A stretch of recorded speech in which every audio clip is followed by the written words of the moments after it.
seguidor, aprendiz, alumno, son las palabras que definen a un discípulo cristiano. Radio Bea abre el salón de clases y tiene listos los escritorios para que los discípulos se sienten y con su Biblia en mano y su libreta de notas para apuntar, comencemos el programa El Discipulado. Nuestro propósito es aprender de la palabra para que luego usted pueda enseñar a otras personas. Ahora, vámonos con el equipo de producción porque ellos están listos para presentar el Discipulado. Bienvenidos.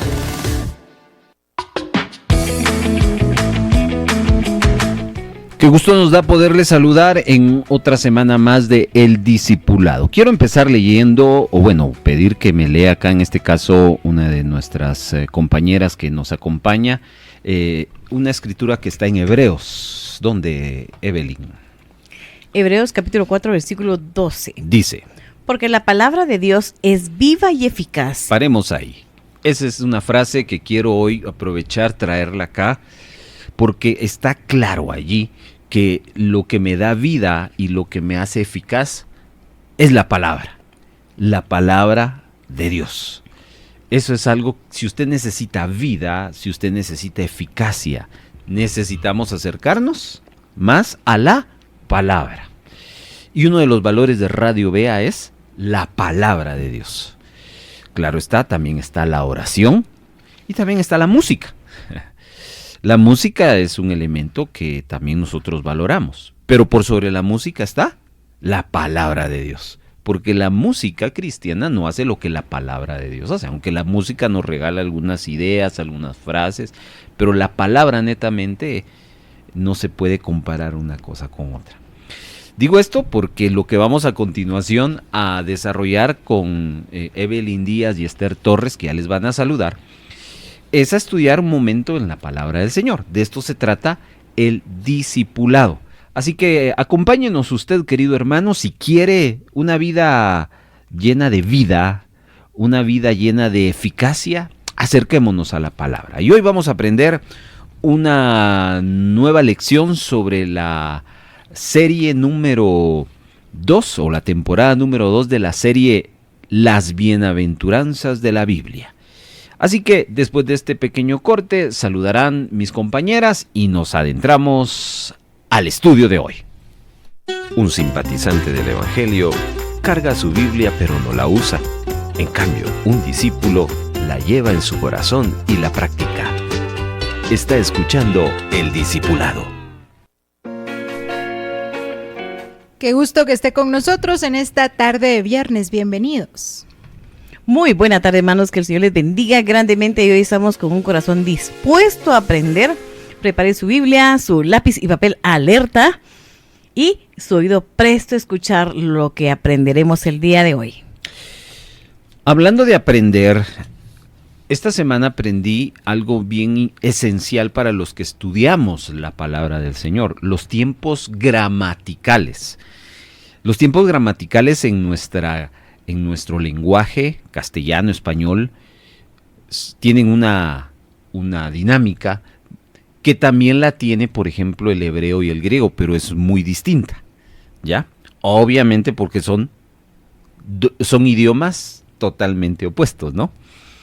Digo esto porque les voy a hablar un poco de los tiempos verbales, que tiene mucho que ver con las bienaventuranzas. Un tiempo verbal es una forma gramatical que nos ayuda a ver la realización de una acción si se sitúa, por ejemplo, en pasado, en presente, en futuro. Tiempos gramaticales. Eso es segundo, tercero primaria, cuarto primaria, ¿verdad? Pero también los tiempos verbales aportan relación en cuestión del curso, no solo si es, ya les dije, presente, pasado, futuro, sino si es perfecto o imperfecto. ¿Se recuerdan ustedes esos famosos? Conjugue este verbo en tal acción o en tal expresión gramatical, y uno se pone ahí, ¿verdad? A darle vueltas. ¿Está en pasado, en presente, en futuro, o está en perfecto o en imperfecto? Pero este último punto quiero llamar su atención, porque, por ejemplo, un verbo en acción perfecta nos habla de una acción que está concluida. Un ejemplo es: los niños jugaron en la plaza. ¿Qué se dice de los niños? Jugar. Que jugaron. O sea, eso es perfecto. ¿Ya? Un verbo en imperfecto sería: los niños jugaban en la plaza. Nos dicen que están jugando, nos dicen que jugaron, pero no nos dicen cuándo. Solo dice jugaban. Por eso esa acción se le llama en el tiempo gramatical imperfecto, porque nos dan solo una pequeña referencia, pero se quedan muchas cosas. Jugaban. ¿Jugaban en la mañana? ¿Jugaban en la tarde o jugaban en la noche? La frase no nos lo cita. Por eso se le llama tiempo verbal imperfecto. Pero hay tiempos verbales perfectos. Los que anteriormente le mencioné, los niños jugaron. ¿Ya? Esa expresión jugaron ya nos dice que ya no están jugando. Entonces eso nos hace entender mejor la frase y concluir. Bueno, eso es en relación a nuestro idioma. Esta misma dinámica gramatical se aplica en todos los idiomas, ¿ya? Y ahí hay un tip de aprendizaje de idiomas, porque no podemos pensar la dinámica gramatical de español, trasladarlo al inglés, porque son distintos. Por eso es que eso es lo que más cuesta en los asuntos de idiomas. Más que memorizar cómo se dice tal palabra en tal idioma, eso es lo más fácil. Lo más difícil es la aplicación a todos estos recursos gramaticales. Lo mismo sucede en el hebreo y lo mismo sucede en el griego. Les voy a decir por qué. Porque la palabra bienaventurado aparece en toda la Biblia, tanto en el Antiguo como en el Nuevo Testamento. Si aparece en el Antiguo, se está refiriendo al idioma hebreo. Si aparece en el Nuevo, se está refiriendo al idioma griego. Esa palabra, bienaventurado, en nuestro idioma español, no está calificada como una palabra, como una acción, sino como un adjetivo. Pero resulta ser, y aquí viene el aprendizaje, que estudiando un poquito, leyendo un poquito, me encuentro que en el idioma, tanto en el griego como en el hebreo antiguo, esta palabra bienaventurado no está clasificado como un adjetivo, como nosotros en nuestro idioma español moderno está calificado, ¿ya? Sino en el idioma original, esa palabra no es un adjetivo, no es un sustantivo, sino es un verbo. Y dice, ¿cómo es eso, verdad? ¿Por qué en español no es un verbo, si no es un sustantivo, si no es un adjetivo, pero en el idioma antiguo del griego y del hebreo sí es un verbo? Y bueno, porque recuérdense que en el idioma hebreo, el bienaventurado no se dice bienaventurado, se dice bendecido. Allá cambia el concepto. En el griego se dice dichoso o feliz.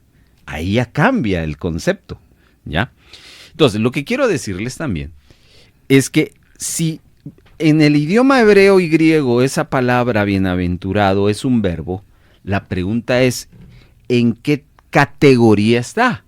Si está en la categoría perfecta o imperfecta. Y ese es el aprendizaje, el segundo aprendizaje de esta tarde. Eso solo es una introducción. Y es que los expertos del griego y del hebreo catalogan a la palabra bienaventuranza como un verbo perfecto. Todas las bienaventuranzas del antiguo hebreo y del Nuevo Testamento griego se catalogan ambos como verbo perfecto, significa que ya está hecho, ¿ya? Es decir, que no se le puede agregar más porque dejaría de ser perfecto, porque algo perfecto así es, ¿no? Algo perfecto, usted dice, quedó perfecto, le dice a la comida, le está diciendo, no le eche más sal, no le eche más azúcar, no le eche más condimento, porque eso ya está perfecto. Y entonces entendí que cuando el creyente empieza a practicar las bienaventuranzas, automáticamente, como es un verbo perfecto, van a empezar a disfrutar los resultados y los beneficios de esa bienaventuranza, porque en la gramática del idioma nos dice que no hay que agregar más, porque si lo practico tal cual me lo dice, voy a experimentar ese beneficio, que en este caso sería experimentar la felicidad, experimentar la dicha, experimentar la bendición. Entonces cuando yo leí un poco y decía, wow, esa es otra perspectiva, menos teológica y más gramatical de esa palabra. Eso es lo que les traté de explicar en este primer punto, porque les he venido hablando de la bienaventuranza desde la perspectiva teológica. Ahorita, estos minutos que he ocupado, la bienaventuranza desde la perspectiva gramatical. Es decir, que cuando topamos o tomamos una bienaventuranza, esa bienaventuranza nos dice, si haces esto, eres bienaventurado. O sea, no hay que ser más, ni hay que ser menos. Hay que hacer lo que ahí se dice. Y si se hace lo que ahí se dice, el resultado va a ser bienaventurado. Eso se llama un verbo perfecto en el idioma hebreo y en el idioma griego. Entonces, ahí se los dejo como introducción, porque siempre usamos los primeros minutos para recalcar por qué estamos estudiando las bienaventuranzas. No olvide, hermano, entonces, lo que sí es importante es entender qué significa la palabra bienaventuranza, que es dichoso, es bendecido, es feliz. Esas tres palabras son las que más constantemente se están desarrollando a lo largo del Antiguo y del Nuevo Testamento. Y hoy, mis amados hermanos, vamos a entrarle a una de las muchas bienaventuranzas que Jesús declaró cuando Él estuvo en la tierra. Porque ya estudiamos una bienaventuranza de Jesús en Apocalipsis, ¿se recuerdan? Bienaventurado aquel que lee, escucha y guarda la palabra de Dios. Eso fue en Apocalipsis. Esa fecha hablamos de que allí Jesús declaró esa bienaventuranza posteriormente a su ascensión, ya estando en el cielo con el Padre, revelando el Apocalipsis a Juan. Jesús declara esa bienaventuranza. Pero esta que vamos a estudiar hoy, Jesús no había muerto en la cruz, ni había ascendido al Padre. Había nacido ya estaba desarrollando. Unos teólogos dicen que fue su primer sermón, y que su primer sermón fue la bienaventuranza. Yo creo que no fue su primer sermón, es lo que yo pienso. Yo. Pero eso no viene al caso. El punto es que vamos a estudiarla. ¿Saben por qué las bienaventuranzas son famosas? Porque Jesús las hizo famosas, ¿ya? Porque, como hemos visto, Proverbios ya no citó algunas. El libro de los Salmos citó otras, ¿ya? Pero fue con Jesús que se popularizaron las bienaventuranzas, ¿no? De hecho, la mayoría conoce de estas bienaventuranzas o ha escuchado de estas bienaventuranzas de Jesús, las que aparecen en los evangelios. Muy pocos conocen las bienaventuranzas de Santiago, de Pablo, las de Jesús en Apocalipsis, las de los salmistas, las de Salomón en Proverbios, etcétera, etcétera. Por eso es que es muy significativo hacer esta introducción, decir que vamos a estar en el Evangelio de Mateo, capítulo número 5, versículo número 3. Ahí hay un listado de 8 bienaventuranzas. No vamos a estudiar las 8, vamos a estudiar una. Así que les pido que, tal cual Evelyn les decía, ojalá usted no solo nos acompañe con su atención, sino nos acompañe con su Biblia, con su libreta de notas para ir apuntando. Y bueno, decirles también que si por alguna razón no pueden hacer esto de ir a la par nuestra, anotando, escribiendo algunos conceptos, pues esta serie, este programa lo volvemos podcast para subirlo en redes sociales. Y pues más adelante usted va a tener acceso a ellas, por lo menos las que de la primera temporada. Hoy se subió la penúltima de la serie y pues damos gracias a Dios por eso. Síganos en las redes sociales, ahí van a aparecer estos programas. Al regresar entonces nos metemos a Mateo capítulo número 5, versículo número 3. Un simpatizante del Evangelio vive de sus emociones. Un discípulo de Cristo vive de convicciones. Está escuchando El Discipulado. Le leo lo que la versión Reina y Valera 1960 dice de Mateo 5.3. Luego vamos a escuchar a Evelyn leer en la versión Dios habla hoy de ese mismo versículo y capítulo, y por último le pediremos a Esther que nos lea esa misma escritura en la versión Nueva Traducción Viviente. Así que ponga atención, porque usted va a escuchar el mismo versículo en 3 versiones. La versión, digámoslo así, tradicional es esta que leo. Bienaventurados los pobres en espíritu, porque de ellos es el reino de los cielos. Escuche esta versión, Dios habla hoy. Dichosos los que tienen espíritu de pobres, porque de ellos es el reino de los cielos. Ajá, ya se dieron cuenta de que ya no dice bienaventurados, sino dice dichosos. Ya no dice los pobres en espíritu, sino dicen los que tienen espíritu de pobres. Y así algunas diferencias. Escuchemos ahora la versión Nueva Traducción Viviente. Dios bendice a los que son pobres en espíritu y se dan cuenta de la necesidad que tienen de Él, porque el reino del cielo les pertenece. Acá, bueno, hay muchas variantes diferente a la Dios habla hoy, a la Reina Valera, pero lo que me llama la atención es el cierre. Aquí ya no dice, porque de ellos es el reino de los cielos, como lo cita las 2 versiones anteriores, sino dice, porque el reino del cielo les pertenece. ¿Se dan cuenta? Al leer estas versiones uno va entendiendo, uno va ampliando por dónde va la escritura. Bueno, vamos a hacer una exégesis porque no queremos hacer una eisegesis. Exégesis, no olvide, es la correcta interpretación del texto. ¿Ya? Esa es exégesis. Exégesis, con X, exégesis. El que escribe es Mateo. Y la pregunta para la exégesis, ¿qué quiso enseñarnos Mateo? El escritor, aunque hay que tomar la versión del que dijo, eso ya lo vamos a hacer.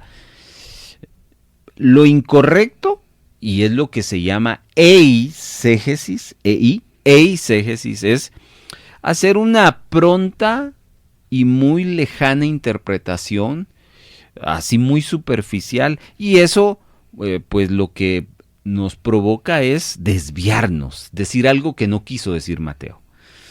Nosotros acá vamos a hacer una exégesis y para eso vienen 2 ejercicios. ¿Quién, a quién, por qué, para qué? Eso es el análisis y después vamos a ir a las versiones originales para el significado de ciertas palabras de este verso 3 del capítulo 5 de San Mateo. ¿Quién? ¿Quién dijo? No quién escribió. ¿Quién dijo esto? A ver, Esther, ayúdanos ahí en Mateo siempre, en el capítulo anterior, en el capítulo número 4, y si me haces favor de leer el verso 23 al 25 y voy a hacerte ahí en estos versos que vas a leer algunas preguntas que van a ayudarnos a descubrir quién dijo esa bienaventuranza.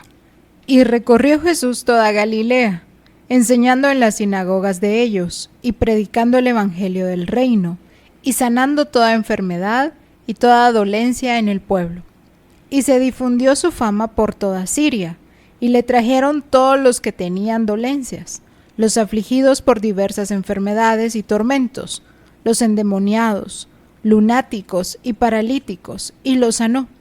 Y le siguió mucha gente de Galilea, de Decápolis, de Jerusalén, de Judea y del otro lado del Jordán. Bien, estamos descubriendo quién dijo eso. ¿Y por qué no fuimos al capítulo anterior? Eso es lo que se conoce como el contexto del texto. El texto está en el verso número 3 del capítulo número 5. A ver, 3 preguntas para Esther en base a esos 3 versículos.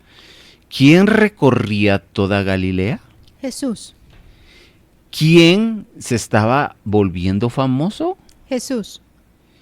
¿A quién estaban siguiendo mucha gente? A Jesús. Ahí está. Entonces, las 3 preguntas tienen que ver con Jesús. La secuencia escritural, que esa sí le corresponde a Mateo porque fue el que escribió, viene hablando de Jesús. Entonces, ahora, verso 1, capítulo 5. Al ver la multitud, Jesús subió al monte y se sentó. Sus discípulos se le acercaron. ¿Se dan cuenta la relación? Viene hablando de Jesús en el capítulo 4, versos finales de ese capítulo, y de repente van a otro escenario. Pareciera ser que fuera otro escenario, pero tiene mucho que ver porque ahí Jesús no está solo. Jesús sigue con sus discípulos y sigue con las multitudes. ¿Y por qué? Porque en el capítulo 4 viene en esa secuencia. Entonces, solo eso para entender de que quien declaró bienaventurados los pobres en espíritu, porque Dios es el reino de los cielos, fue Jesucristo. Fue Jesucristo. Es bien importante. Luego, ¿a quién les fue declarada esta bienaventuranza? Como leíste el verso 1, ahí nos da la respuesta. Te pido que nos lo leas otra vez, Evelyn. Al ver la multitud, Jesús subió al monte y se sentó. Sus discípulos se le acercaron. Ahí hay 2 audiencias a la cual Jesús les va a declarar estas bienaventuranzas, porque no solo son una, son varias. Entonces, si a ti te tocara que responder esta interrogante, ¿a quién le declaró esta bienaventuranza? ¿Cuál sería tu respuesta en base al verso 1? A la multitud. Número 1. A sus discípulos. Número 2. Ahí está dirigida esa bienaventuranza. ¿Por qué separamos los discípulos de la multitud? ¿Por qué no dijo a la multitud? Porque de la multitud, no olviden que Jesús escogió a 12 seguidores especiales que los estaba adoctrinando, los estaba preparando, porque esos 12 discípulos se iban a convertir en 12 apóstoles, ¿ya? Por eso es de que separa la audiencia. Es como decir, ¿quiénes te escuchan? Ancianos y niños. Es bien importante. No es lo mismo enseñarle a ancianos que a niños. Si tu audiencia es hombres y mujeres, pues son gente, pero no es lo mismo enseñarle a una dama que a un caballero, ¿cierto? Entonces, lo mismo es que tengamos claro que esta bienaventuranza iba dirigida a la multitud, pero también iba dirigida a los discípulos. ¿Quién tenía, digámoslo así, mayor cercanía a Jesús y a sus enseñanzas?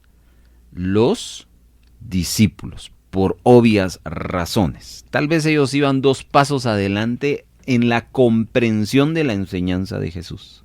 ¿Ya? Entonces, ¿a quién? A las multitudes y a los discípulos les fue declarada esa bienaventuranza. Vamos ahora y averigüemos el por qué. A ver, Esther, siempre en la versión Reina Valera, en el capítulo 5 de Mateo, esta bienaventuranza del verso 3 tiene dos partes. La bienaventuranza y el porqué de la bienaventuranza. ¿Me puedes leer el porqué de la bienaventuranza? Porque les estaba enseñando. Ahí dice en el texto, verso final del verso 5. Verso final del verso 5. Del verso 3, perdón. Capítulo 5, verso 3. Ok. Bienaventurados los pobres en espíritu. Esa es la bienaventuranza. Porque de ellos es el reino de los cielos. Ahí está. El mensaje, la razón de esa bienaventuranza es que les estaba diciendo, hay algo que quiero entregarles. Hay algo que es para ustedes. ¿Y qué era ese algo?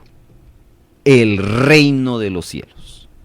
El reino de los cielos. Ahora, ojo, aquí va un spoiler, un adelanto. El reino de los cielos no está hablando ni del primer cielo, esas nubes, no está hablando de la galaxia como segundo cielo, ni tampoco está hablando de el trono o el reino celestial de Dios. No está hablando el reino de los cielos.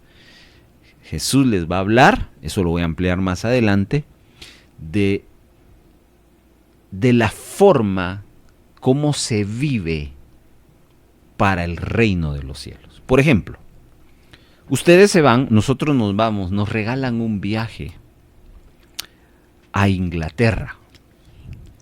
Ustedes saben que Inglaterra, dentro de las pocas, de hecho no es Inglaterra, se llama el Reino Unido, así es el nombre oficial. Está como lo de Holanda, ¿no? Que se le llama Países Bajos. Ok. Resulta ser que cuando uno va al Reino Unido, se le llama el Reino Unido porque allí todavía existen las monarquías. Monarquías tiene que ver con que la forma de gobierno no son como los nuestros, sino son, el que manda es el rey, ¿ya? Entonces, cuando uno se va a dar cuenta que la forma de vida es muy distinta a la nuestra.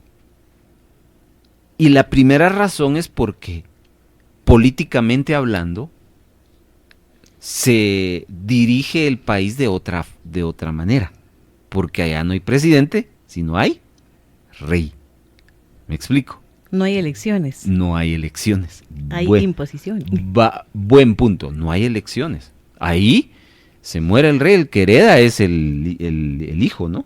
O el primero al trono, el aspirante al trono. Es un rollo que solo cuando se mueren los de ahí uno medio escucha las cosas. Bueno, entonces uno tiene que adaptarse a la forma de vida porque es muy distinto. Es a eso que se refiere el reino de los cielos. No se está refiriendo a la eternidad, un día vamos a estar con el Señor.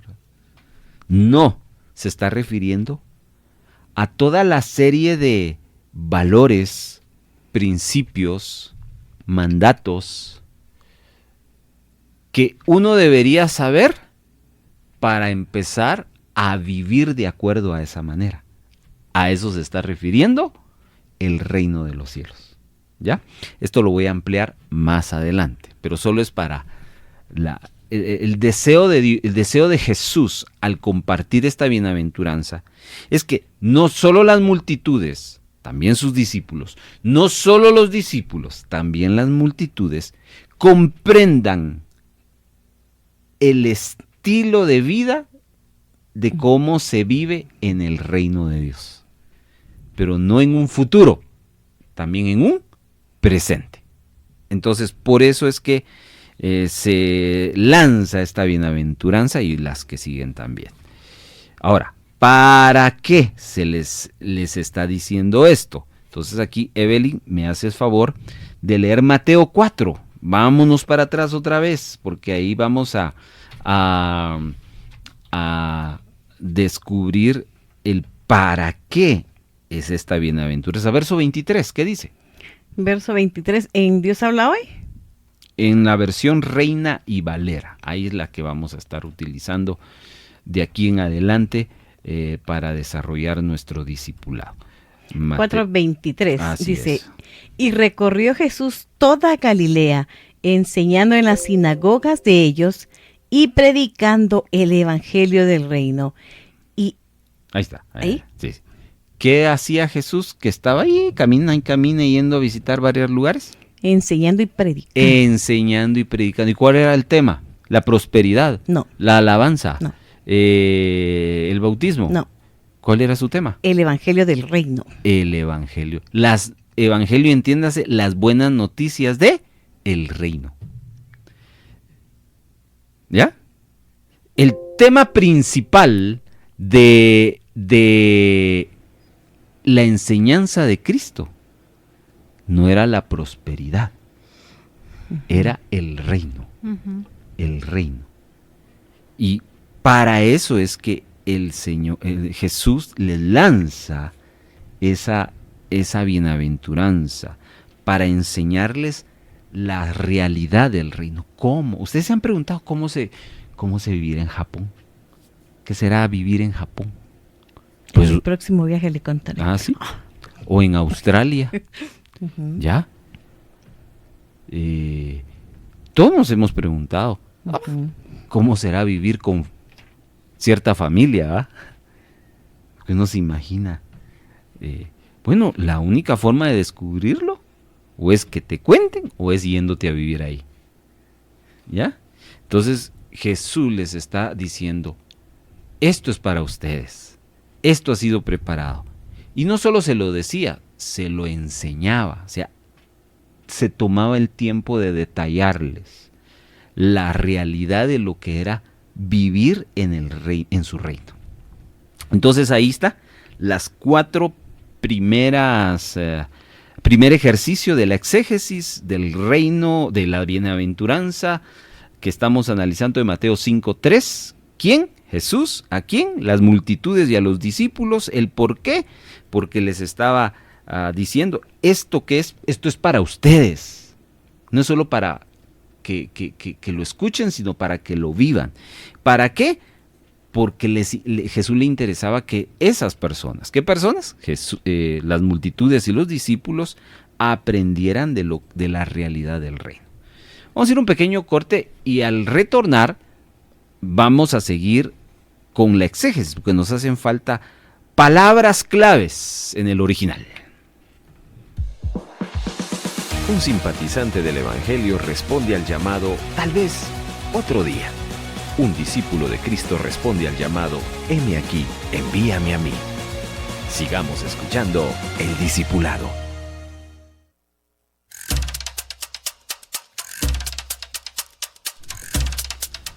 Muy bien, estimados hermanos, gracias por su sintonía. Seguimos aquí en El Discipulado, examinando la bienaventuranza de Mateo 5:3. Bienaventurados los pobres en espíritu. ¿Por qué? Porque de ellos Es el reino de los cielos. Ahí está. La palabra bienaventurado, que es la palabra central, ya se lo hemos compartido, pero un repasito no cae mal. Makarios, la palabra griega que es supremamente bendecido, dichoso, feliz, etc. Pero hay otras palabras interesantes, como por ejemplo la palabra pobres. Pobres. Y esa palabra viene del griego tojos, que significa necesitados. Necesitados. Ojo con eso, es importante para entender esta bienaventuranza. Porque leerlo superficialmente o interpretar superficialmente esta parábola, y uno dice, bienaventurados los pobres. A ver, ¿a qué pobres está hablando Jesús y Mateo que escribió? Entonces, si lo tomamos en el español, ¿qué viene a nuestra mente? Pobres.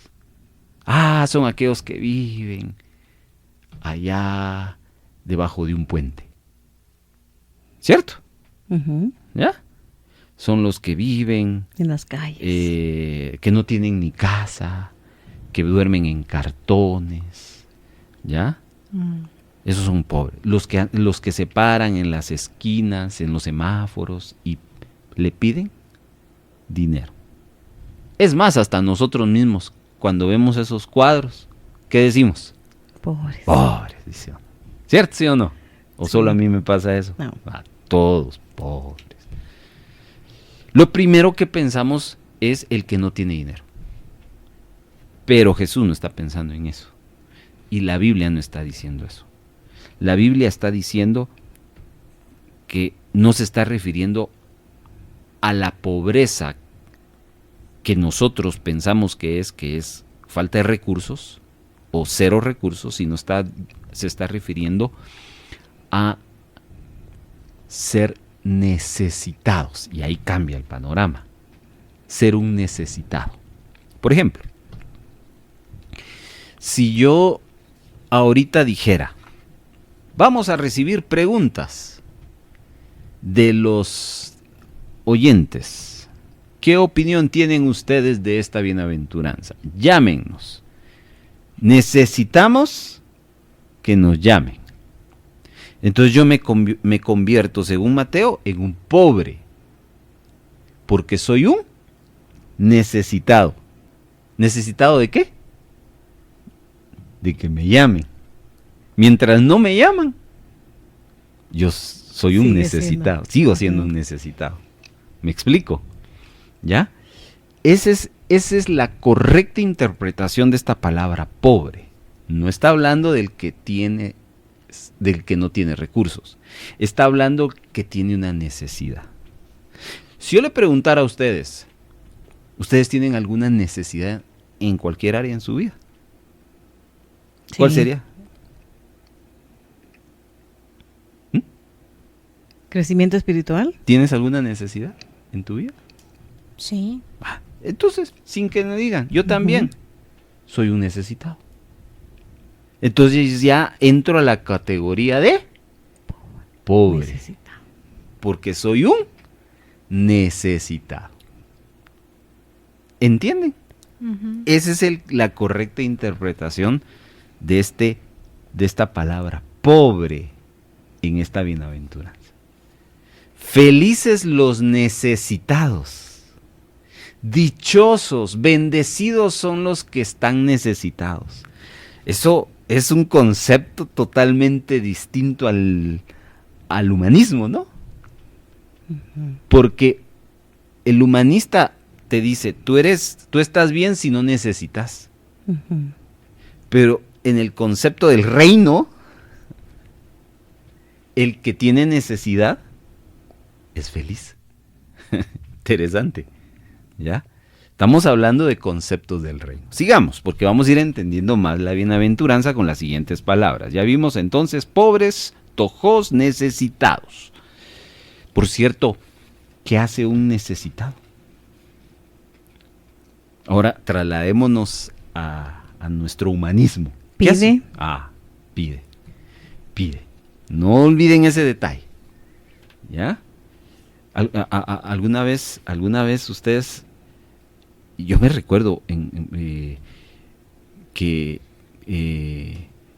una vez viajando en bus, Ujú. me quedé sin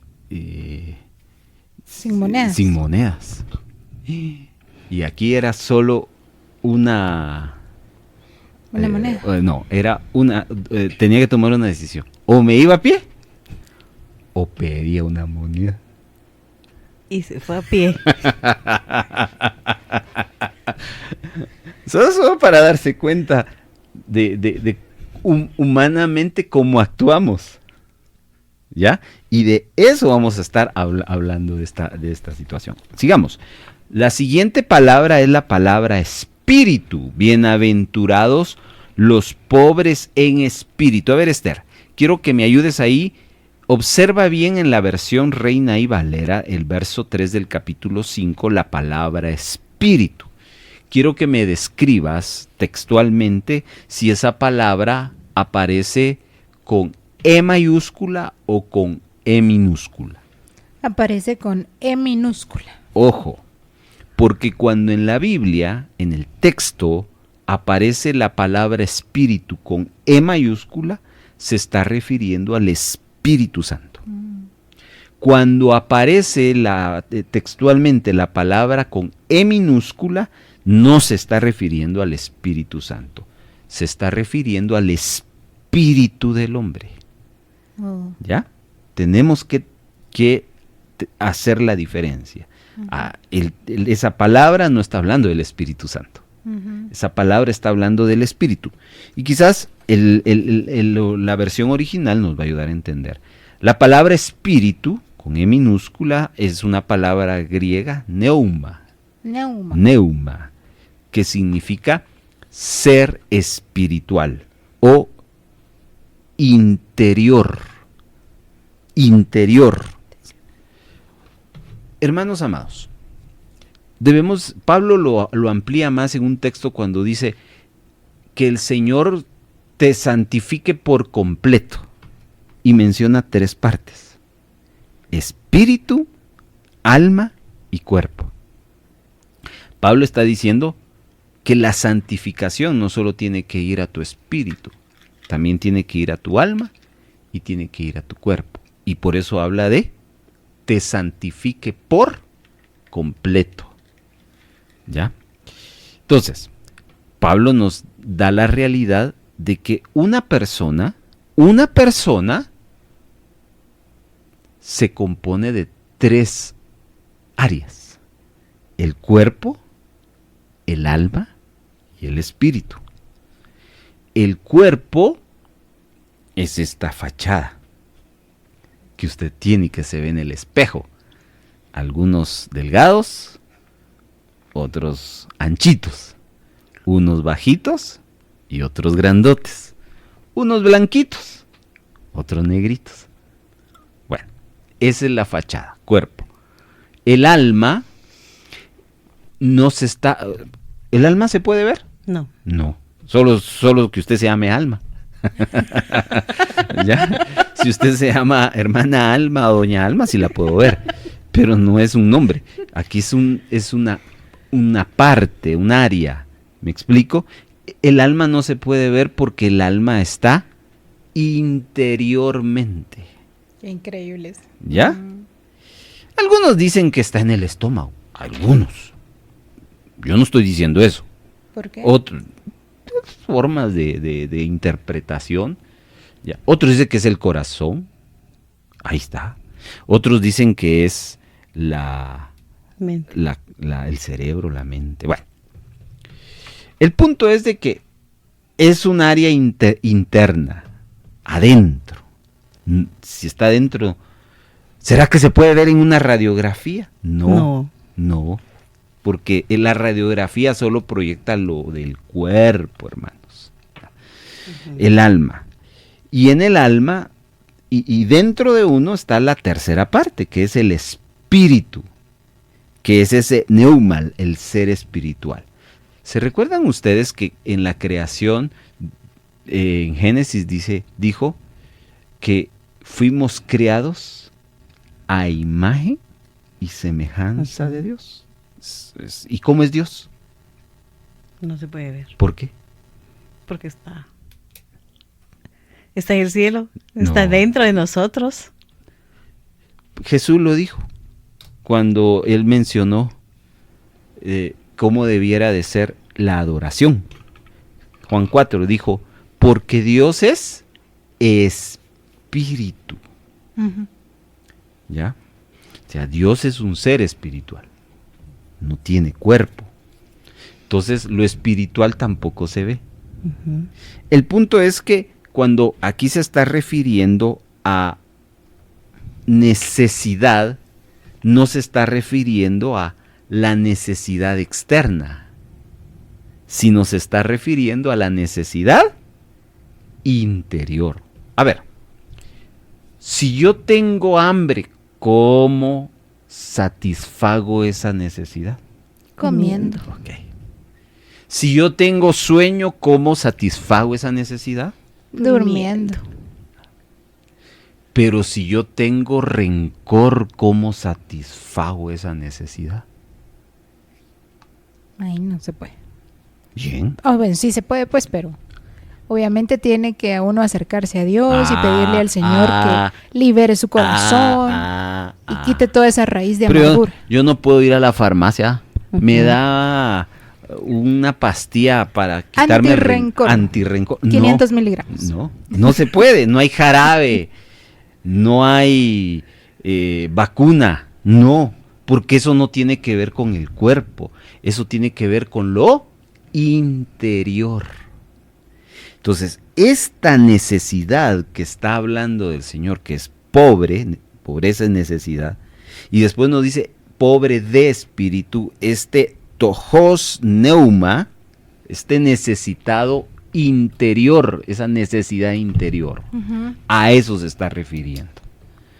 ¿Ya? Digo esto porque la mayoría de muchas veces cometemos el error. Ojo, porque aquí ha surgido una tendencia hasta doctrinal, diciendo que Dios prefiere a los pobres, pero no se está refiriendo a los pobres de este tipo, sino a los pobres de recursos. Porque la mayoría ha interpretado que se está refiriendo a la pobreza exterior. Pero aquí por eso hago esa acotación. Se está refiriendo a una necesidad interior. Que en nuestro español la Reina y Valera la interpretó como pobres de espíritu. Pero lo que se estaba refiriendo Jesús es aquellos que tienen una necesidad interna, una necesidad interior, espiritual. ¿Ya? A eso se refiere espíritu, interioridad, ser espiritual. Entonces, ojo con esto porque eso es clave para entender la bienaventuranza. Sigamos. La palabra reino es otra palabra importante en el texto. Esta palabra reino viene de una palabra griega que es basileia, que significa ámbito o campo. Ámbito o campo. Y esto nos hace entender mejor el concepto. Porque les dije que cuando uno en el reino de los cielos uno piensa allá lejos, en el tercer cielo, no. Jesús está hablando de que, por ejemplo, ¿en qué ámbito estamos ahorita nosotros? En el ámbito laboral. ¿Ya? Si estuviéramos en la iglesia, en el ámbito eclesial. Si estuviéramos en la casa, en el ámbito familiar. En cada lugar que nos movemos hay un ámbito, hay un área. ¿Me explico? Entonces, ¿a qué área se está refiriendo el Señor? Se está refiriendo al área, al campo de Dios. Eso es bien importante. Porque aquí cabe aquel pasaje del profeta Isaías. Vuestros pensamientos no son los pensamientos de Dios. ¿Por qué pensamos opuesto a Dios? Porque nosotros somos humanos y Dios es espiritual. Porque nosotros somos finitos y Dios es infinitos. Nosotros somos limitados y Dios es todopoderoso. Entonces, solo con esas tres, de muchas más, nos hace ver que nuestro ámbito es chiquito. Nuestras ideas son cortas, pero en el ámbito de Dios se amplían. Entonces, cuando Dios dice en el reino, no se está refiriendo a un lugar, se está refiriendo al área, al ámbito, al campo. Por ejemplo, si a ustedes les invitan y les dice Evelyn, te invito este fin de semana a que vayas a mi finca, ¿cómo crees que te debes de ir vestida? ¿Con tacones, con vestido? Botas. Playera. Esther, Gorra.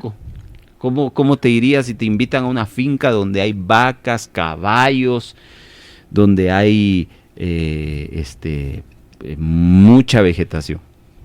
Con un jeans, Claro, con tenis, claro, con sombrero, gorra, claro. lentes de sol. ¿Por qué? Y si y si nos invitan a los tres y ustedes me miran que yo con saco y corbata, Va a predicar. ¿ya?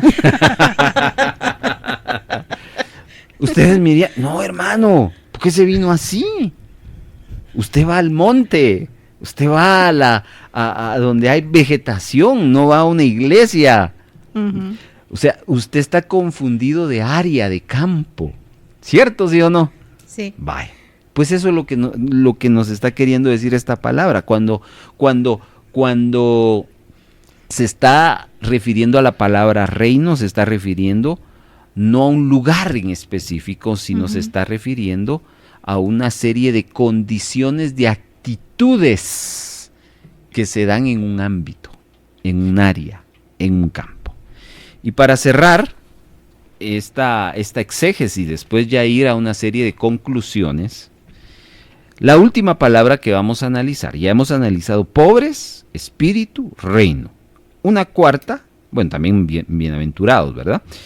Sería la palabra cielos, porque dice el texto, bienaventurados los pobres en espíritu, porque de ellos es el reino de los cielos.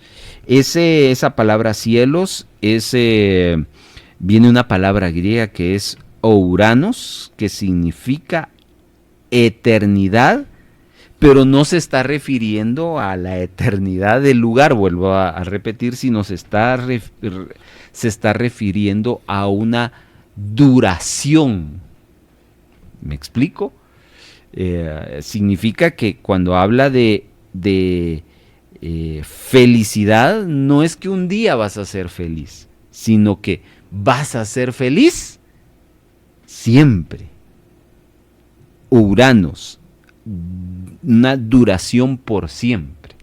Entonces, ya que entendemos esto, hagamos un resumen y nos vamos a un pequeño corte después de esto. El pasaje de bienaventurados los pobres en espíritu cita, porque de ellos es el reino de los cielos. Jesús es el que está declarando esta bienaventuranza, se la está declarando a las multitudes, a sus discípulos. ¿Por qué? Porque ellos necesitan conocer el reino de los cielos. El reino de los cielos no es para algunos, el reino de los cielos es para aquellos quienes lo reciben, ¿ya? Las puertas del reino de los cielos están abiertas, siguen abiertas. ¿Para qué? Para que ellos entren, para que ellos conozcan cómo se vive en el reino de los cielos. ¿Y cómo se vive? Entonces entendamos que el Señor quiere que seamos dichosos, bendecidos. ¿Pero cómo vamos a ser bendecidos? Teniendo necesidad. Y teniendo necesidad no externa, necesidad interna, espiritual, ¿ya? En el alma. En el alma. Y entonces vamos a conocer ese ámbito, ese lugar, ese reino donde van a satisfacer nuestra necesidad. Y esa necesidad va a ser satisfecha para siempre. Entonces eso es textualmente lo que significa bienaventurados los pobres en espíritu, porque de ellos es el reino de los cielos. No se vaya, por favor. Nosotros regresamos para unas conclusiones. Usted escucha la segunda temporada, las bienaventuranzas de la Biblia, en el programa El Discipulado. Un simpatizante del Evangelio busca servirse de Jesús. En cambio, un discípulo de Jesucristo sirve a Jesús sin condiciones. Hay más de El Discipulado.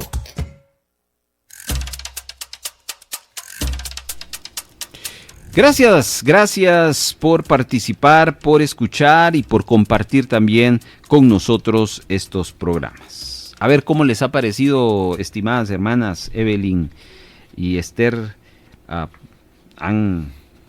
esta primera parte, porque ahorita nos vamos a meter a la segunda parte y final. A ver, quiero escuchar por dónde, qué han captado, qué han entendido. Está muy interesante, muy bonito aprender.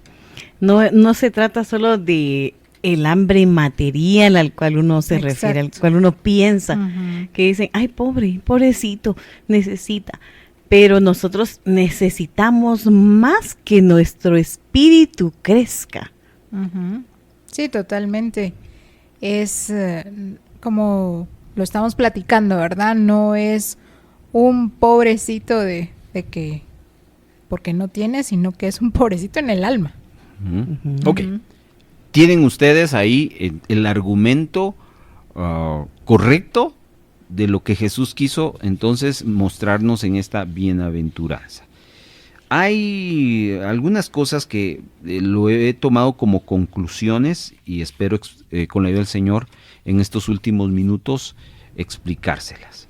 Lo primero que quiero decirles es que el Señor nos está planteando un estilo de vida, un estilo de vida diferente al que humanamente hablando nos plantea. Por ejemplo, aquí el Señor está destacando la pobreza. ¿Ya? Que ya descubrimos que no es pobreza de recursos, sino es necesidad espiritual.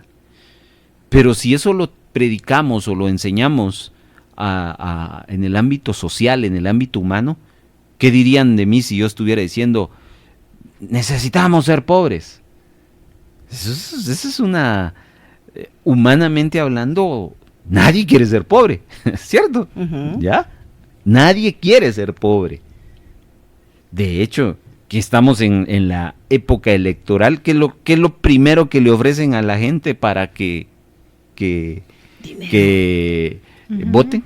Sí, ¿Los voy a sacar de dónde? De la pobreza. De la pobreza. ¿Pero de qué pobreza le estaban hablando?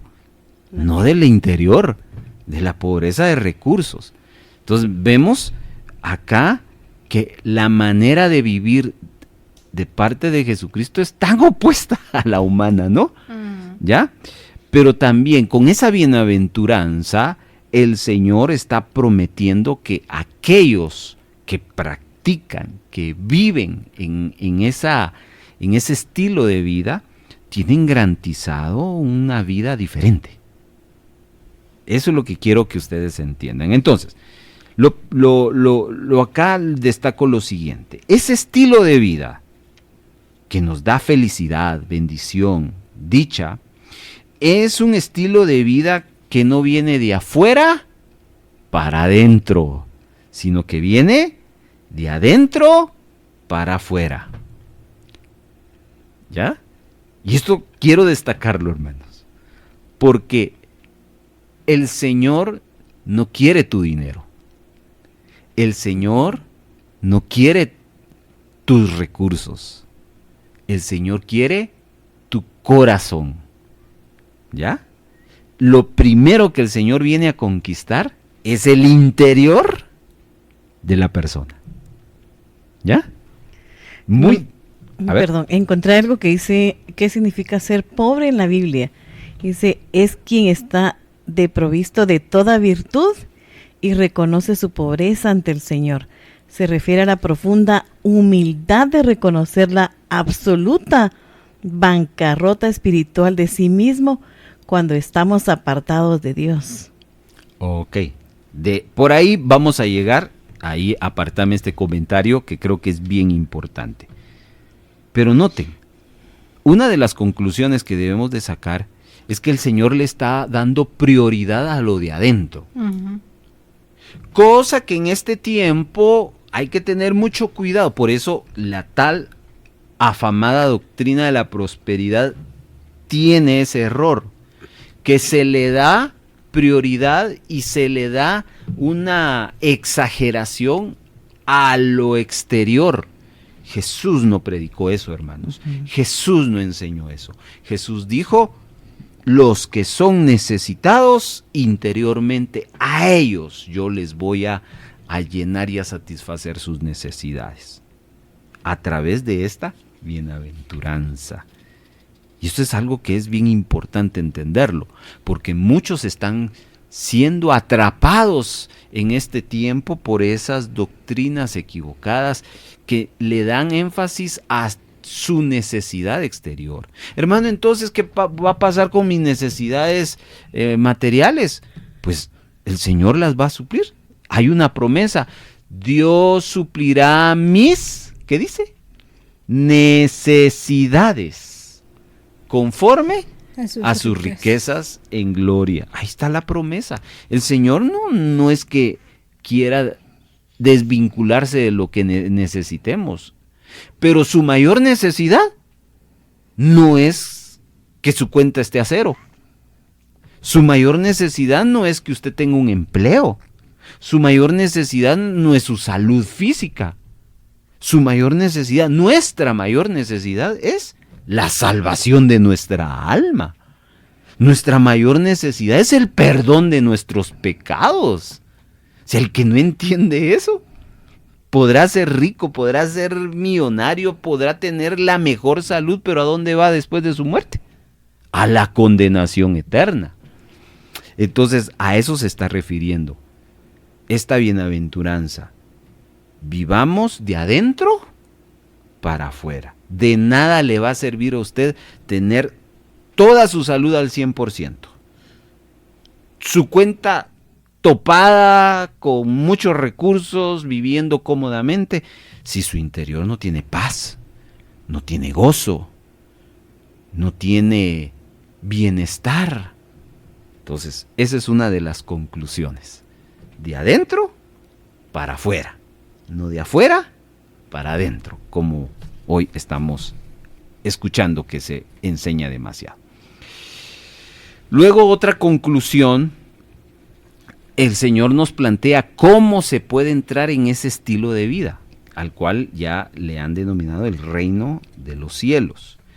Y la llave que empieza es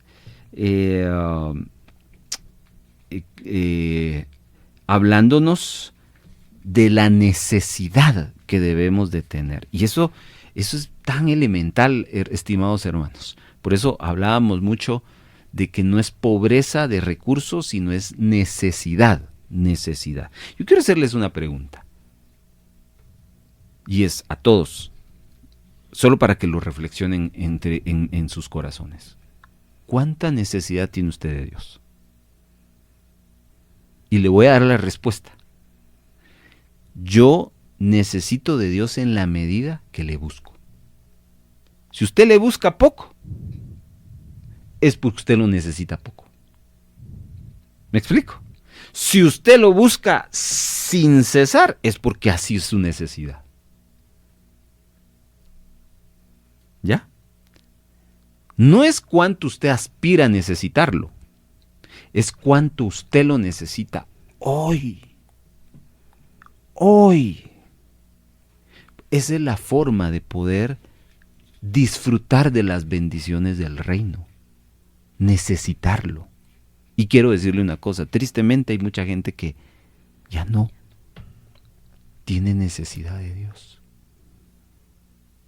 Porque ha cambiado. Piensa que lo que ha logrado exteriormente le satisface más que lo interior. Y esa es una realidad, hermanos. ¿Por qué creen ustedes que la gente abandona las iglesias? Deja de servir. Porque en otras palabras, nos están diciendo, esto otro para mí me satisface más que a Dios. Entonces, por eso es que la clave aquí es ser necesitado. Sí, es cierto, ¿eh? Cuando uno no tiene necesidad, no busca, no pide, no tiene una dinámica de vida de prioridades. Pero un necesitado, cuando uno está de verdad necesitado, es que hay que establecer qué es una necesidad, pues va. Yo no sé si usted alguna vez ha estado necesitado, pero necesitado, como el hijo pródigo que tenía tanta hambre, necesitado de comer, que casi comió lo que comen los cerdos. Yo no sé si usted ha llegado a ese punto de su vida, que estaba a punto de, por su necesidad. Entonces, todos partimos porque todos somos necesitados. La diferencia está en que muchos han tomado el camino correcto del reino y el reino ha satisfecho la necesidad, ha traído esa satisfacción, pero otros han buscado otras opciones y esas otras opciones no han dado esa satisfacción, amados hermanos. Entonces necesitamos, y perdone la redundancia, ser necesitados, ¿ya? Hoy el cristianismo moderno haya tan poco acerca de este concepto de ser necesitados, ¿ya? ¿Por qué? Le voy a decir por qué. Porque si usted, por ejemplo, lee la literatura cristiana moderna, la mayoría tiene que ver lo que usted puede hacer, lo que usted puede lograr, ¿ya? Sea usted un victorioso, sea usted un ganador, es lo que uno puede lograr. Pero un necesitado no piensa así. Un necesitado solo ve, yo necesito esto y se lo voy a ir a pedir. Entonces, de verdad necesitamos enfocarnos, y esta bienaventuranza nos deja en perspectiva de que si usted siempre se enrola en ese enfoque de necesidad de Dios, ¿a quién cree que va a acudir? A Dios. Pero si usted deja de ver eso, es porque usted ya se metió a otro camino, y ese otro camino, digámoslo así entre comillas, le está satisfaciendo su necesidad, que más tarde usted se va a dar cuenta de su necesidad. Otro aspecto, ya casi cerrando, es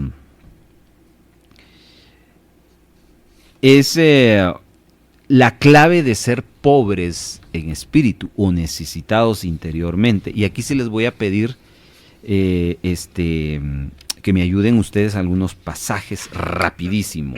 Empiezo con Evelyn, Génesis 32, 29, y después con Esther, Isaías 6, 5. Vamos a hablar un poquito sobre cómo ser un necesitado espiritual. ¿Cómo? Escuchen estos pasajes, Génesis 32, 29 y también Isaías 6, 5. A ver. Génesis 32, 29. Entonces Jacob le preguntó y dijo: declárame ahora tu nombre. Y el varón respondió: ¿por qué me preguntas mi nombre? Y lo bendijo allí. Esto es bien importante. Lo bendijo allí. ¿De quién está hablando? De Jacob. Este personaje que es muy peculiar. Un personaje que desde la niñez, desde el vientre de su mamá, estuvo peleando por ser el primero. Uh-huh.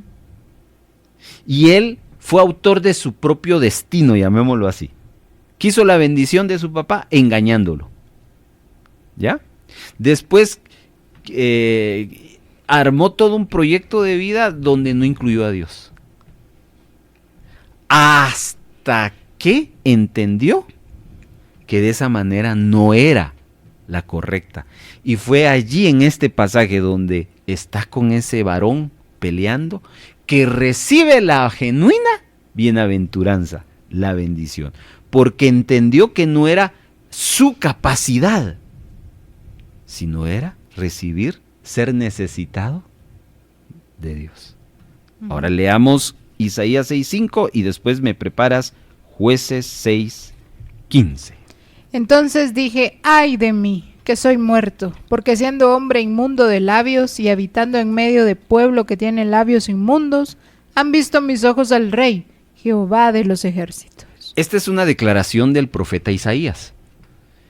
Él está teniendo una visión y él ve a Dios. ¿Y en qué condición él se siente ante esa visión? Él mismo lo declara. ¿Soy qué dice? Soy muerto. Pero antes declara sus labios cómo están. Sí, porque siendo hombre de labios inmundos. Él no dijo, pues yo coincidimos, Señor. Aquí me agarras en lo mejor de mi vida. No. El profeta Isaías diciendo, mis labios son impuros. Díganme si eso no es humildad. Ujú.